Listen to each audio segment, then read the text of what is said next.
आज दिल्ली में नेट से शुरू हुआ नीट के लिए प्रोटेस्ट स्ट्रीट पर आ चुका है। और सबसे खास बात, यहाँ पर अभिजीत दिपके अब तक आए भी नहीं है, तब भी यहाँ पर उनके कॉकरोचेस और जिस तरीके से आप मेरे आसपास भी देख सकते हैं कि एक बड़ा जन सैलाब यहाँ पर देखने को मिल रहा है। कई सारे युवा अपने हाथों में अपने प्ले कार्ड जैसे what's going on here, resign resign resign. तो एक तरीके से ये जो मांग है कि धर्मेंद्र प्रधान जो शिक्षा मंत्री है उनको रिज़ाइन करना पड़ेगा। नीट में जो धांधली हुई और उसके बाद देश में कई सारे राज्यों में जो अलग अलग तरह के एग्ज़ाम्स हुए उसमें भी जो लीक देखने को मिली, उसका जवाब मांगने के लिए देश का युवा आज सड़क पर आ चुका है। बात करेंगे कुछ प्रोटेस्टर से। और सबसे पहले सर, आपका नाम?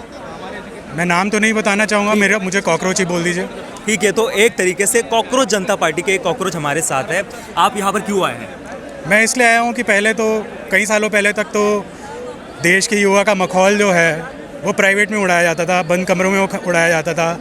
आज वो नेशनल टीवी पे हमें कॉकरोच की उपाधि देके उड़ाए जा रहे हैं। कह रहे हैं कि लेज़ी हैं, काम नहीं कर सकते हैं और इधर उधर घूम रहे हैं, तो ये कॉकरोच हैं।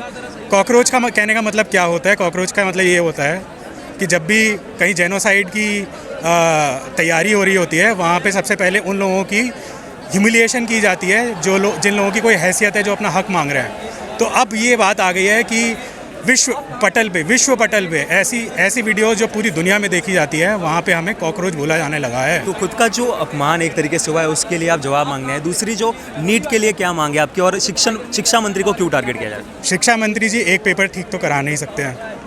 आए दिन रोज़ एक साल में कई पेपरों की न्यूज़ आ रही है। पहले किसी पर्टिकुलर राज्य से आया करती थी, मैं नाम नहीं लूँगा, अब उस राज्य के लोग यहाँ आए हैं, तो अब हर राज्य में हो रही है। और मैं किसी एक पार्टी के बारे में नहीं कह रहा, मैं किसी एक पार्टी के, कोई पार्टी संत नहीं है यहाँ पे।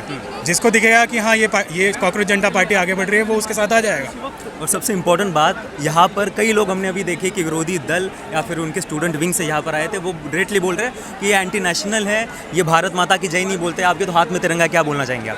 मैं भारत माता की जय मैं बोल रहा हूँ, मैं बोलता हूँ भारत में। कितनी बार बोलना है भारत माता? झंडा है डायरेक्टली हाथ में। हाँ, तो उन लोगों को क्या जवाब देंगे जो आप उन लोगों प्रेम को क्वेश्चन? उन लोगों को यही बोलूँगा कि भारत माता की जय। अब तुम भारत माता की जय 1000 बार बोलो, यहाँ खड़े होकर 1000 बार भारत माता की जय बोलो, और उसके बाद 100 बार जनगण मन गाओ।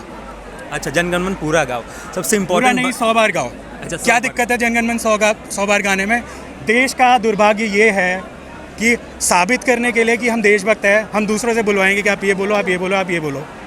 मैंने झंडा लिया हुआ है, अभी अगर यहाँ पे इतने सारे लोग नहीं होते तो मुझे पुलिस पकड़ के ले जाती है। बिल्कुल। और मुझसे बोला जाता कि भारत माता की जय बोलो। या अगर मैं भारत माता की जय को अपना नारा बना लेता तो मुझे अंदर कर दिया जाता।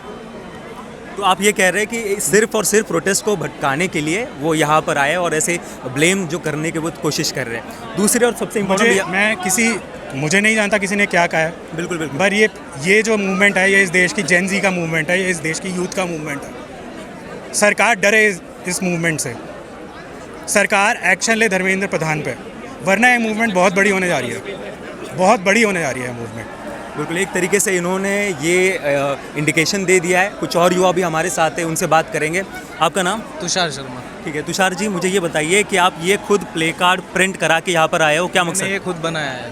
बिल्कुल, आई एम इलस्ट्रेटर। अच्छा, तो ये एक तरीके से ये भी बात है कि यहाँ पर कुछ प्रोवाइड नहीं किया जा रहा, कुछ किया जा रहा है? नहीं, इसकी फंडिंग कहीं से, कोई पाकिस्तान से कहीं फंडिंग से नहीं है।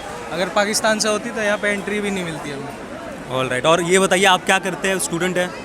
मैं एक 2D आर्टिस्ट हूँ और प्रोफेशनल वर्क करता हूँ। अच्छा, तो ये खुद का आर्ट यहाँ पर दिखा रहे हैं और यहाँ पर देखने को मिल रहा है कि यहाँ पर ये एक सटायर है। हाँ। आपका आर्ट एक्सप्लेन करिए थोड़ा सा। हाँ, ये बीजेपी का ही वो मोटो है, जो उनकी मोनोपोली है कि accept everything and do nothing. तो उसी के बारे में है कि जनता के बीच में भी रह के उन्हें कुछ बातों को अनसुना कर देते हैं। तो यहाँ बीच में महाशय को दिखाया गया है, जो कि अभी भी यहाँ पे नेग्लिजेंसी दिखा रहे, क्या चल रहा है।